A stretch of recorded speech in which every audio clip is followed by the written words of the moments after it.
Students, इस video lecture में हम अलग अलग कॉन्फ़िगरेशंस के लिए करंट गेन की डेफिनेशंस देखेंगे और उसकी वैल्यू भी जानेंगे। तो स्टूडेंट्स, सबसे पहले बात करूंगा मैं कॉमन बेस कॉन्फ़िगरेशन की।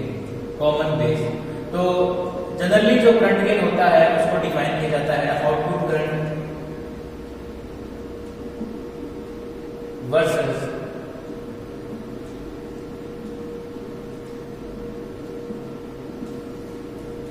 Input current.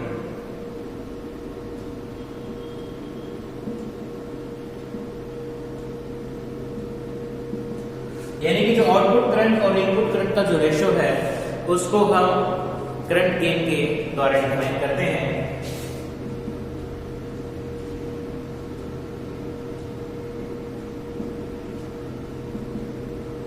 अब सीबी कॉन्फ़िगरेशन में जो आउटपुट करंट होता है वो होता है कलेक्टर करंट और इनपुट करंट होता है वो होता है इमीटर करंट। तो इनका जो रेशो होगा इसको हम अल्फा के द्वारा लिखते हैं, राइट। और आपको पता है कि जो इमीटर करंट होती है वो IC प्लस IP इन दोनों में इक्वल होती है। तो आप यहाँ पर देख सकते हो कि जो IE करंट है वो IC की तुलना में ज्यादा होती है, इसलिए इनका जो रेशो होता है वो एक नहीं होता। लगभग अपने ये मानते हैं जनरली कि IC और I करंट लगभग इक्वल होते हैं, इसलिए इन दोनों का जो रेशो होता है वो एक के इक्वल नहीं होता। तो कितना होता है?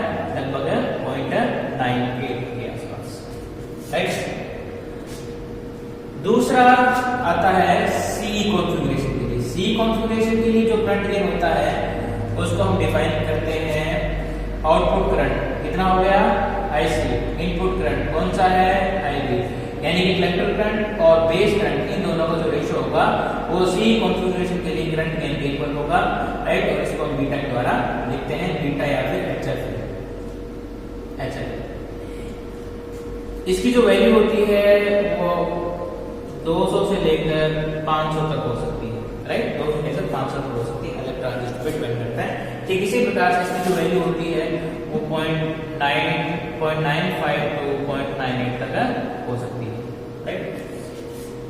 ये जो HF होता है टेम्परेचर पे भी डिपेंड करता है, करंट पे भी डिपेंड करता है, कई फैक्टर्स पे डिपेंड करता है, इसलिए इसकी जो वैल्यू होती है वो वेरी करती रहती है, राइट। जो ट्रांजिस्टर की डाटा शीट होती है उसके अंदर लिखा रहता है कि इसकी मिनिमम वैल्यू कितनी हो सकती है और मैक्सिमम वैल्यू कितनी हो सकती है। तो इसकी वैल्यू कितनी हो सकती है? 200 से लेकर 500 तक। टिपिकल वैल्यू इसकी 200 के आसपास रहती है, राइट। कुछ अच्छे ट्रांजिस्टर होते हैं जिनकी जो करंट गेन करने की क्षमता होती है 1000 तक हो सकती है, राइट। अब जनरली बात करूं तो 547 जो ट्रांजिस्टर है इसकी जो करंट गेन होती है लगभग कितनी होती है? 300 के, टिपिकल 300 के आसपास होती है, राइट। ये HFE करंट गेन HFE जो है उसको आप मल्टीमीटर के द्वारा भी मेजर कर सकते हो। मल्टीमीटर में भी एक फंक्शन ऐसा होता है कि जैसा आप मल्टीमीटर की नोब घुमाते हो उसमें एक फंक्शन ऐसा आएगा जहां पर HFE इंडिकेट किया हुआ होगा। और उस HFE पर यदि आप मल्टीमीटर की नोब रख दो, राइट, और उसके बाद में यदि आप वहां पर ट्रांजिस्टर लगाओ तो ट्रांजिस्टर के HFE की वैल्यू आपको दे देगा, राइट। कुछ जो हैवी ट्रांजिस्टर होते हैं उनके लिए HFE की वैल्यू कम होती है और जो स्मॉल सिग्नल ट्रांजिस्टर होते हैं उनके लिए HFE की ज्यादा होती है, राइट। जो लार्ज सिग्नल ट्रांजिस्टर होते हैं उनके लिए HFE की वैल्यू कम होती है और जो स्मॉल सिग्नल ट्रांजिस्टर होते हैं उनके लिए HFE की वैल्यू ज्यादा होती है। अब हमने CB कॉन्फ़िगरेशन की बात कर ली, CE कॉन्फ़िगरेशन की बात कर ली, CC कॉन्फ़िगरेशन। CC कॉन्फ़िगरेशन के लिए जो करंट गेन होती है उसको हम डिफाइन करते हैं गामा के द्वारा, राइट। अल्फा, बीटा, गामा ये होता है आउटपुट करंट। कौन सा हो गया? IE। और इनपुट करंट कौन सा हो गया? IB। इन दोनों का रेशियो जो होगा वो गामा यानी कि CE कॉन्फ़िगरेशन में करंट गेन के इक्वल होगा। अब इसको आप क्या कर सकते हो? अब इन दोनों में रिलेशन होता है। कैसा होगा रिलेशन? देखो, IE को लिख सकते हैं IC प्लस IB और अपॉन में क्या है? IB। तो आप इसको जो सॉल्व करोगे तो ये हो जाएगा आपका इसके इक्वल IC अपॉन IB, इसको हम लिखते हैं बीटा और ये आपका हो गया +1। तो गामा की जो वैल्यू होती है वो बीटा +1 के इक्वल होती है, राइट। लगभग आप ये कह सकते हो कि जो गामा की वैल्यू होती है बीटा के इक्वली रहती है, राइट। तो ये हमने तीनों करंट गेन की बात कर ली। अब इनका रिलेशन क्या है, यहाँ पर हमने देखो गामा और बीटा की रिलेशन निकाला, ठीक है। ठीक इसी प्रकार से हम अल्फा और बीटा की जो रिलेशन निकाल सकते थे वो कैसे निकालेंगे। ये देखो आप ये जानते हो कि I = IC + IB, तो यदि आप इस पूरी इक्वेशन को IB से भाग कर दो, डिवाइड कर दो, तो आपको ये इक्वेशन मिलेगी।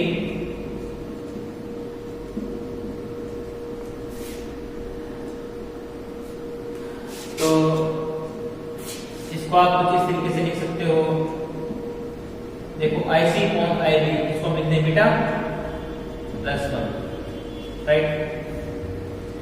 अब आप इसको इस तरीके से भी लिख सकते हो, राइट।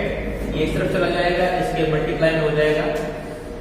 यदि आप इस इक्वेशन को IC से भाग कर दो, यानी IC से डिवाइड कर दो, तो आपके पास ये इक्वेशन मिलेगी।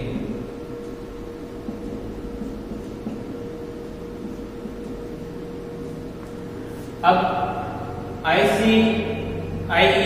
IC, right. देखो ये होगा आउटपुट करंट, ये होगा इनपुट करंट। अल्फा होता है IC में IE, इधर से इसका अपोजिट है, इसको आप देख सकते हो 1/अल्फा, राइट। ये आपका हो जाएगा बीटा, और इसको आप देखो IB/IC, ये 1/बीटा के इक्वल है, राइट। तो इसको आप सॉल्व करोगे तो आपका हो जाएगा ये बीटा +1/बीटा, राइट। और इसको आप और सॉल्व कर दो। देखो जब ये अल्फा ऊपर जाएगा, इसको आप इस तरीके से लिख सकते हो स्टूडेंट्स, अल्फा को ऊपर रखोगे तो बीटा ऊपर चला जाएगा, राइट, और बीटा +1 नीचे आ जाएगा, राइट। या आप इसको ऐसे भी समझ सकते हो कि ये इस तरफ जाएगा, ये इस तरफ जाएगा, तो ये बीटा +1 है, इस तरफ आ जाएगा, राइट। और ये जो बीटा है वो ऊपर चला जाएगा, राइट। तो बीटा +1 = अल्फा, तो ये दोनों के बीच में रेशो है अल्फा और बीटा के, राइट। ठीक इसी प्रकार से आप अल्फा और गामा के बीच में रिलेशन निकाल सकते हो, राइट। तो स्टूडेंट्स ये रिलेशन इंपॉर्टेंट है, ये आपको ध्यान रखना है, पर एग्जाम में पूछा जाता है। तो स्टूडेंट्स इस प्रकार से इस लेक्चर में हमने करंट गेन को समझा, उनकी डेफिनेशन को समझा, उनकी वैल्यू को जाना, और साथ साथ हमने ये देखा कि इनमें रिलेशन क्या होता है, अलग अलग कॉन्फ़िगरेशंस के लिए जो करंट गेन होती है उनका रिलेशन क्या होता है, हमने समझा।